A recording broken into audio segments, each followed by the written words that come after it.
that I'm actually going to be allowed to, I can talk about the gospel, and I'm not a ordained person or a theologian, I'm just a regular person, and I can talk about how He is in my life. I thank the Thunder Bay Street Gospel for doing this. How can I share what I have with people?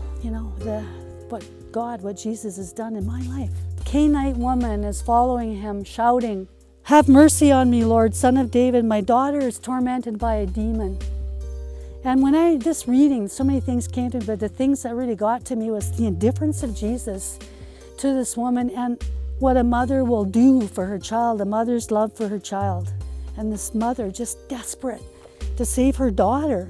And I just pictured her more and more. It came like, there's Jesus. He always has a crowd and he's with all his followers. And they're all men, Jewish men, and she's a Canaanite and she's not Jewish.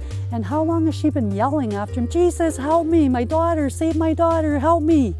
And meanwhile his disciples are going, put in modern time, like, "Lord, get rid of her. She keeps shouting after her. She's making a scene, embarrassing, like, get rid of her." She's so desperate for her child, going through all this. And then finally, Jesus turns and says, "I was sent only for the lost sheep of Israel." But anyway, the woman, though, she comes up to him and she kneels. Can you imagine that? Throws herself right down at his feet. She kneels in the dirt. She says, "Lord, help me." And she has such faith. She's heard of this guy. She knows he can heal people.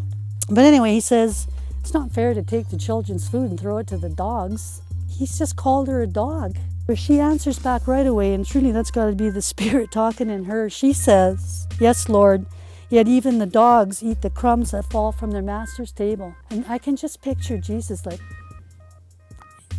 his face just lighting up and his eyes glowing, and he says, "Woman, great is your faith, let it be done as you wish." And immediately her daughter was healed. But he said, "Woman," no longer is she a dog.